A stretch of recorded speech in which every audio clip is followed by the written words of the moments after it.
So it is the 13th of April, and as of Friday the 10th of April we had 23 weeks on the board. Let's get it updated. 23, there we go. Oh, we're behind massively.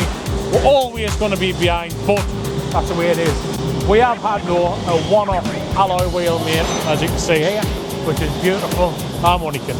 What we promised was the back end was going to be hanging, and it is. So the rear subframe's up, it's got the diff in, and both wheels are on. I've just jacked this up so I can get a visual of what it's going to look like under load of compression. We'll come round the other side. That's what we're looking at, obviously with no compression or no spring or shock. This week we're going to be working through the 2 springs on the rear end and the 2 shocks. The springs are not going to be too hard to mount, we just need to make some plates to mount the top cup. The bottom cup obviously goes into the subframe.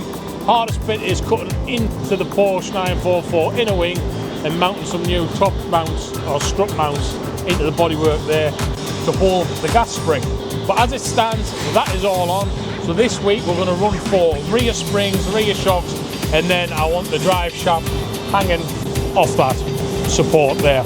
So it's going to be jacked up off that, just so to see how far that drive shaft pushes the front of the engine past where the original arches are. Because hopefully the week after that we're going to be on to the big boy, the engine install, which is going to take a hell of a lot of time, a lot of cutting, a lot of grinding and a lot of fabrication. But this week it's rear end suspension. Let's crack into it. Right, so we're going to start this with the suspension for the rear end. We're going to let this jack down just like that. Oh, there we go. Anyway, that's been up there for about a week and a half, hasn't it? So we're happy with that. So we're going to get the wheel off, and then we're going to show you what we need to try and get into this. So anyone know what that is? Put a comment in. In here is where the suspension spring's going to live. So the cameraman's going to get his head in there whilst I go get the suspension spring. Suspension spring adjustment, because the RS4s come with Bilston coilovers. We don't know what suspension we're using yet, but we're mocking it up off this. It's not going to really mind which one we use because they will fit. But obviously you've got top and bottom bungs that'll go in, and that needs to sit in the mount. So technically where the spring is, that will jack up, and so when it jacks up under the load of the car, it'll square up a little bit, but also with the rubber that'll go underneath, that will square it up. So in essence, we need to come off here with a plate to house that, and it must be under slight bit of load when the weight of the wheel is dropped. Because if you hit a good bit of air time and the wheel leaves the floor, your spring's going to shoot out. So you want to make sure even when the car's jacked up and the full weight of the rear axle's down, this is still under compression, so it'll not rattle or come out, basically. So we need to get that mocked up, get that gap obviously measured, and then I'm going to come off with a bit of plate onto here and then weld that onto this so all that's solid.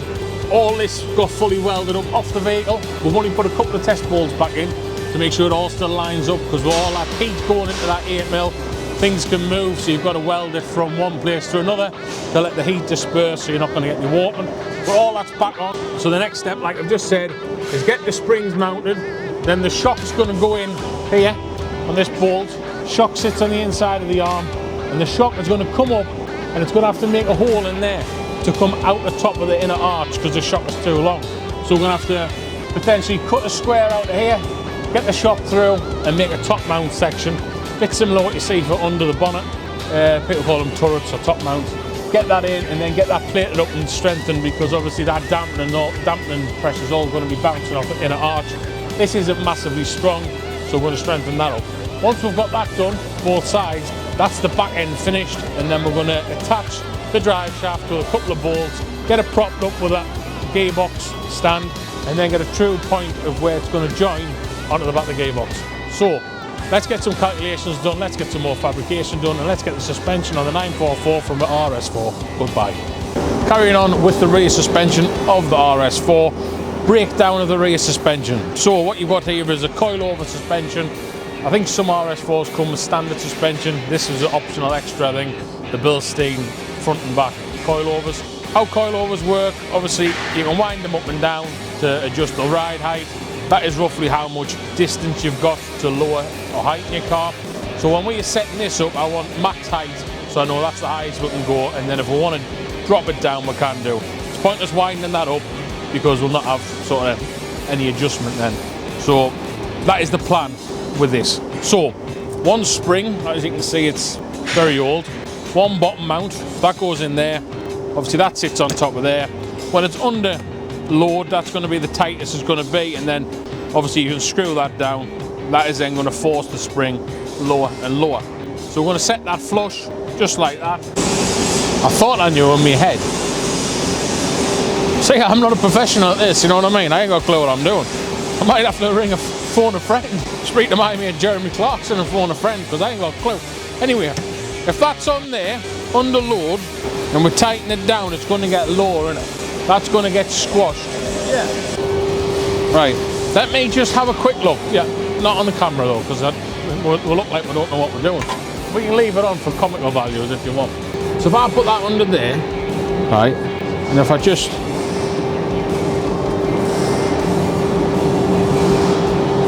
put that under load there.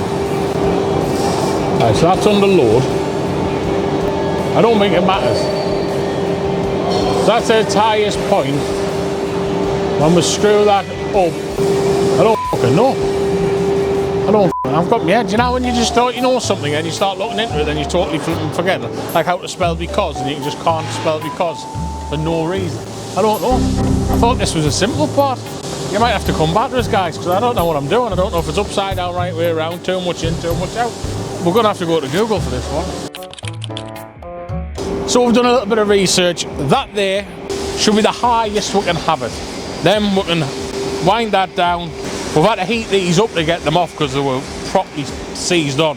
They've been in the powder coating oven for half an hour, 180 degrees, to try and bake some of the rust off. Anyway, so, and if we do that, that means the car's going to drop down, surely, because we're going to squash all the spring down, get it lower. So I think I'm doing this right. If not, it could be a monster truck. I don't know, it might be a bit too high. But we're going to level this off so it's flushed to have maximum adjustment. Because like you see, everything's getting mocked up here. It's guesswork. I mean, until we get it on the floor and under its own load, we're not going to know. So, here we go. Top mount, bottom, get that in. Get that on there. Don't breathe on it. 8mm plate and gusset. That allocates on there. What we're going to do is let this down a little bit. 25mm. That's going to swing around, sit square on there, flush to the back of that chassis rail mount adapter we made, get fully welded onto there, and that is going to be the spring in at its highest point. So flush to the back, going to be fully welded on there, on that side. So all the force is going to be coming straight up onto that.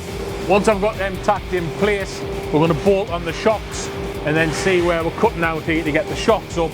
And we'll make some similar sort of top mounts for the top of the gas spring to get secured to on the inner, well, on the outer arch and inner arch on the inside of the vehicle, to make sure all of that is very, very strong. People will look and say, look, you're putting a bit of weight in the car. We are, but we've took a lot of weight out as well with the rear torsion bar, and I want it to be strong, just in case we do decide to switch it from a four-wheel drive to a rear-wheel drive. There's going to be 400 brake horsepower coming out of the back wheels with very little weight in it. So it'll spin up nicely. If we choose that, I'm more inclined to keep it four-wheel drive because there's not another four-wheel drive 944 on the market. I don't think there is anyways. But that's a rear suspension setup. That's what I wanted it to look like. Obviously that's going to be then welded to that, and that whole sort of part will then be one unit. And it just needs a little bit of fettling, cleaning up, then it can go over shop blasting and powder coating. But yeah, that's it at max ride height. It's going to give us around about a 40mm drop if needed. I don't think we're going to need it for the way that this is distance from the arch. We might be able to tweak it a little bit, but I wanted to make sure we've got max height first, then we can drop it down a little bit just to get the wheel sitting inside that arch nicely. But we are going to have to take away some of the arch, follow this line down here, just to give the wheel a lot more room when the suspension's riding up and down on all the nasty potholes in the UK. But no, that is what I want the suspension to look like. Just get it tacked on now and get the springs sat in. Happy days. 2,000 years later. Right, so what have we done? Can't remember. No, I can't remember. I haven't made as much progress as I wanted to, but we've got to make sure everything's done right. So we've cut the inner wheel arch now. So we've now got the gas strut, spring, shocker, whatever you want to call it, coming inside the vehicle. Our next challenge is a bit of fabrication work, which I like. So we're going to box this off to make a turret or a top mount, is what you would normally see in the front of the vehicle. We're going to put one at the rear. So we're going to put 8mm plate along here, because underneath that's a chassis rail to strengthen that up. Weld that to the shell, and then we're going to put 2 side panels on, a front panel, a little back panel, and then a nice solid top plate with some M10 welded nuts underneath. So what you're going to see when it's all finished is a boxed off turret, and then all you're going to have visible is the top mount with 2 bolts going through. On either side, should be symmetrical, should be nice and even. And then at a later date, we're then going to make a strut brace. You see them on the front of the vehicle, some of them have them in the rear. We're just going to put it on there, stiffen everything off and make it a bit more aesthetically pleasing. So that'll be a brace with 2 mounts going on top of here, and then a bar across the top. That is hopefully what we're going to achieve in the next few days. It's going to take a little bit of work to get these top mounts, turrets boxed off and fabricated, just down to the curvature of the wheel arch and stuff like that. But when it's done, I can promise it's going to look very nice and neat. So stay tuned to come back to see if we can achieve that, which hopefully we can.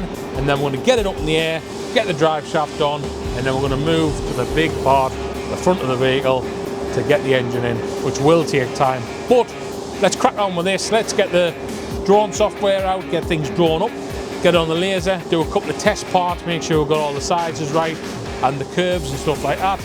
And then get the proper metal on it, get it cut, get it tacked in place, get it fully welded. Job's a good one, hopefully. But yeah, everything's dressed off, prepared, ready for the top mounts to be installed and secured on with the bolts, and then we'll move to the front. So there we are.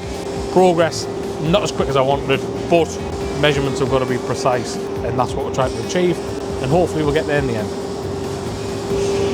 So top mounts, what we've had to do to get my idea, concept to work, is tap out the top mounts, aluminium block there, to an M12. We've then Loctite some M12 bolts into it, just the way it's going to fit from underneath. Once we get that top mount turret all built up round there, obviously that's roughly what it's going to look like sitting on top of there. You're not going to be able to get under to bolt it, so I need a nut on the top, and then the threaded bolts come up through the inside of a top mount. Pretty similar to what is on the front of the vehicle. Something that I didn't take into consideration, so obviously I've had to do that before we moved on to this. We've got our strengthening strips here. They're going to go along this edge here. That's going to get fully welded in, and then we're going to build the top mount turrets from that. But now we're going to move on to the prototype with some thinner material, make sure we get the curvature right. We don't want any major gaps, because I do want to get that fully welded all the way around to strengthen up that rear arch and obviously bring everything together nice and tight. So we're going to move on to that, and hopefully in the next video we'll have something tacked in place to show you what I want the top mount to look like.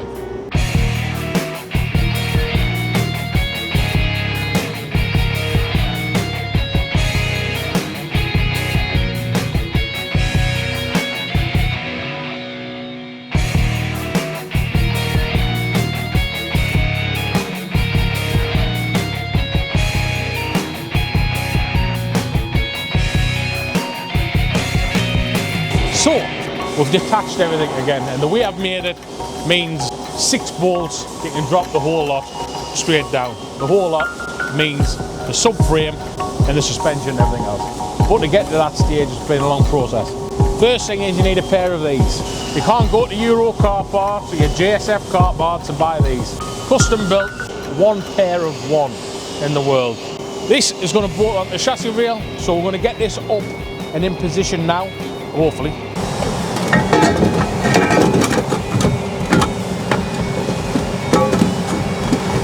He says, professionals at work. Anyway, let's get this back up.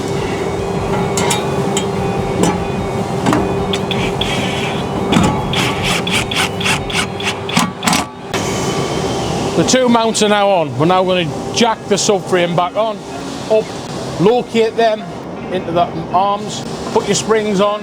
They're going to locate into there, just like that. And then we're going to reattach the 4 M14 bolts straight up. So you might have to do a time lapse of this, because it might take us a little bit of time to get everything where it needs to be.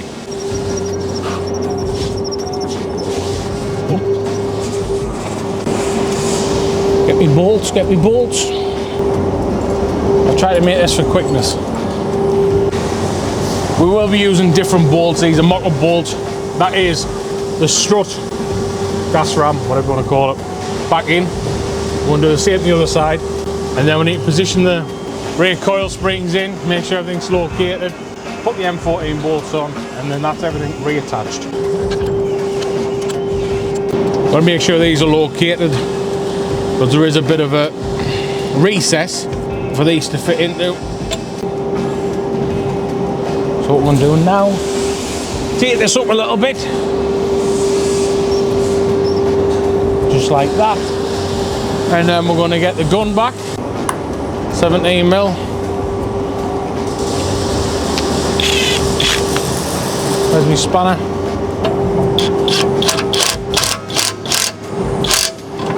That's that on. Right, get the 22mm out now, which is round there. But what we can do, obviously we've got our big bolts. Like I say, this is all for mocking things up for the time being. And we'll get that spring in, like a glove. You'd have thought I'd done this before, wouldn't you? I have, I've done it many a time, up and down. Anyway, lovely job. Everything's in there. How far away are this? It's like a professional built this, isn't it? Are we happy with that? I think so. Make sure the springs aren't going to pop out. So,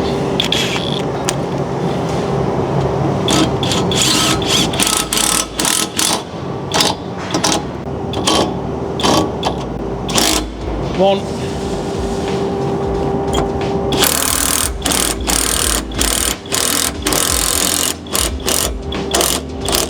two,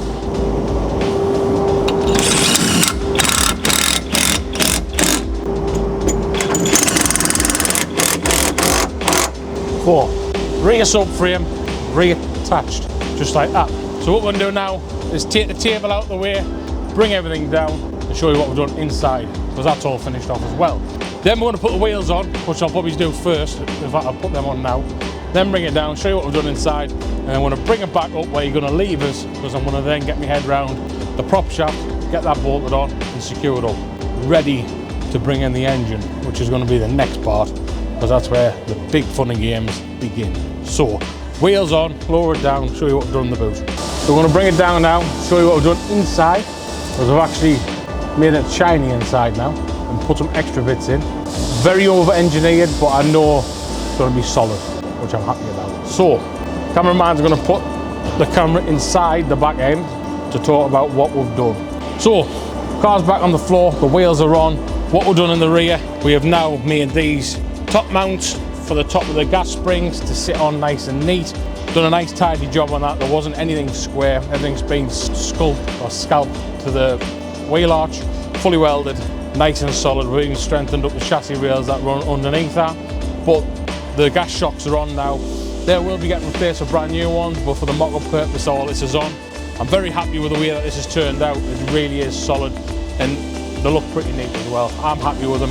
Obviously, they'll be getting a lick of paint and all the rest of it, but as it stands, them are nicely solid and where I want them to be. Far from the back end, what we're missing off the back end is a fuel tank, brake calipers, brake lines, and a handbrake cable. Other than that, we can now start moving forward, which we're going to do. We're going to get the drive shaft, prop shaft, whatever you want to call it, bolted on to the diff, pulled forward, see where the mount is for the donut or the centre support, which is basically just a ring to keep it up there.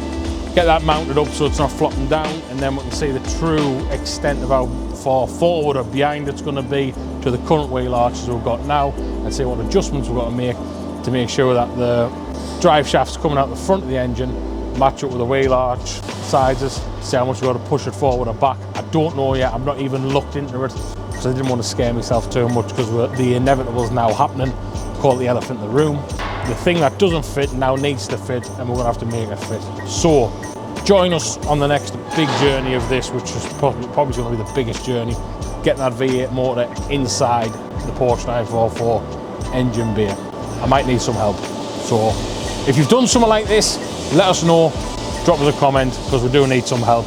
I haven't got a clue. I'm alright with metal work, as you can see there, that's a nice neat job. Building cars, never done it before, but we're having a good go at it. And so far, So good.